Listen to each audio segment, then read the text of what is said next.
നമസ്കാരം. നമുക്കിന്ന് മസാല ബോണ്ടിനെ കുറിച്ച് സംസാരിക്കും. മസാല ബോണ്ട് എന്ന് പറയുന്ന ഈ സാധനം കേരള ഗവൺമെന്റ് ഉണ്ടാക്കിയതല്ല. റിസർവ് ബാങ്കിന്റെ ഒരു പദ്ധതിയാണ്.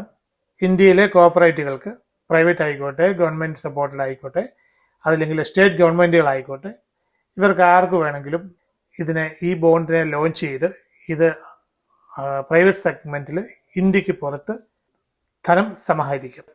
വലിയ വലിയ എമൗണ്ടുകൾ, 1000 കോടി, 2000, 5000 കോടി രൂപ സമാഹരിച്ച് അവർക്ക് വേണ്ട രീതിയിൽ വിനിയോഗിക്കാം. RBIയുടെ, റിസർവ് ബാങ്ക് ഓഫ് ഇന്ത്യയുടെ ഗൈഡ് ലൈൻ പ്രകാരം നടക്കുന്ന ഒരു കാര്യമാണ്.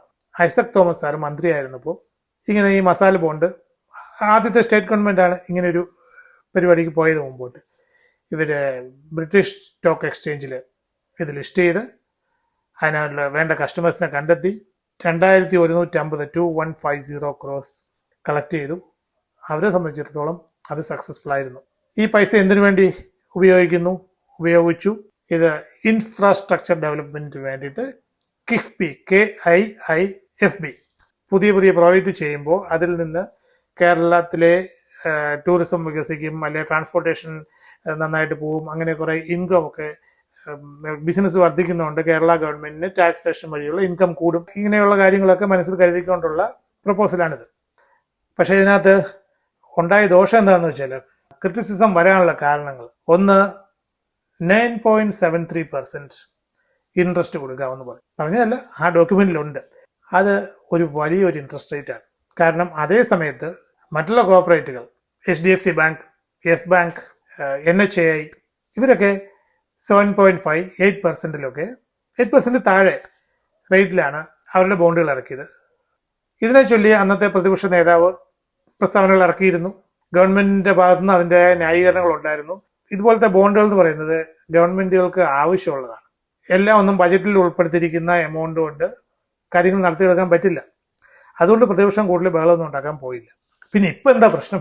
എന്തുകൊണ്ടാണ് ശ്രീ ഐസക് തോമസിനെ ED ക്വസ്റ്റ്യൻ ചെയ്യാൻ വിളിക്കുന്നത്? എന്തിന് ഇൻട്രോഗേഷൻ? എന്തുകൊണ്ട് ഐസക് തോമസ് സാർ പറയുന്നു എനിക്ക് ഇതിനകത്ത് പ്രത്യേകിച്ച് ഒന്നും ചെയ്യാനില്ല, ഞാൻ മന്ത്രിയായിരുന്നപ്പോൾ മന്ത്രിസഭ എടുത്തൊരു തീരുമാനമാണ്, എന്റെ ഭാഗത്തുനിന്ന് ഞാൻ പറയുന്നു, ഞാനതിൽ ഒരംഗമായിരുന്നു, ഞാൻ അന്ന് ഫൈനാൻസ് മിനിസ്റ്റർ ആയിരുന്നു, അതില്ലാതെ എന്റെ പേഴ്സണൽ ബെനിഫിറ്റിന് വേണ്ടിയിട്ടൊന്നും ചെയ്ത കാര്യമല്ല. സോഷ്യൽ മീഡിയയിൽ എന്താ പറയുന്നത്?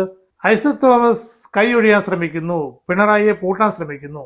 അങ്ങനെയൊന്നുമല്ല ഇവിടുത്തെ കാര്യം.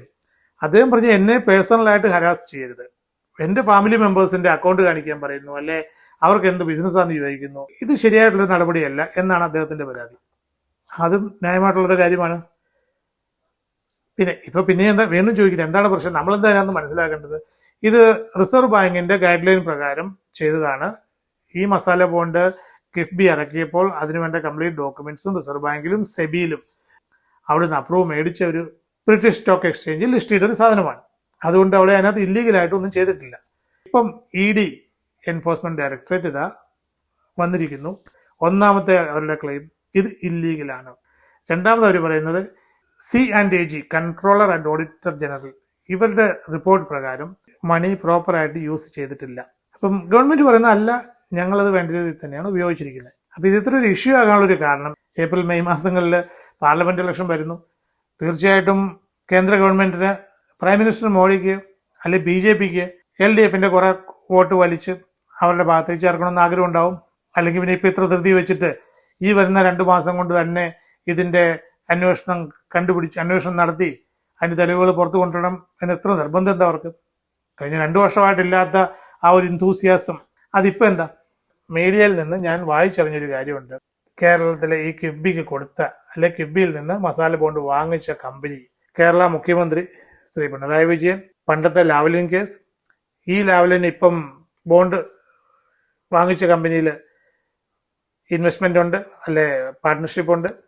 അവർ തമ്മിൽ വീണ്ടും എന്തെങ്കിലുമൊക്കെ ഫൈനാൻഷ്യൽ ഡീൽ ഉണ്ടോ ഇല്ലയോ എന്നുള്ള ചില സംശയങ്ങളൊക്കെ ഇപ്പം ഏകദേശം ഒന്നും മനസ്സിലായല്ലോ. ഈ ശരിക്കും പറഞ്ഞാൽ ഇപ്പോഴത്തെ ഈ അവസ്ഥയിൽ ഈ മസാല ബോണ്ട് എന്ന് പറയുന്നത് നമുക്ക് ഈ ചാനലിൽ ഇരുന്ന് ഡിസ്കസ് ചെയ്യാനും മാത്രം ഒരു വലിയ സാധനമോ അല്ലെങ്കിൽ വലിയ സ്കാമോ ഒന്നുമല്ല. ഇതൊരു ചെറിയ കാര്യമാണ്. പ്രത്യേകിച്ച് ന്യൂസ് ഒന്നും ഇല്ലാത്തതുകൊണ്ട് സോഷ്യൽ മീഡിയയും ചാനലുകാരും ഒക്കെ അതിനൊന്ന് പൊക്കിയെടുത്ത് ഇച്ചിരി വലിയൊരു ആനയാക്കി അങ്ങ് പ്രസന്റ് ചെയ്യുന്നുള്ളൂ.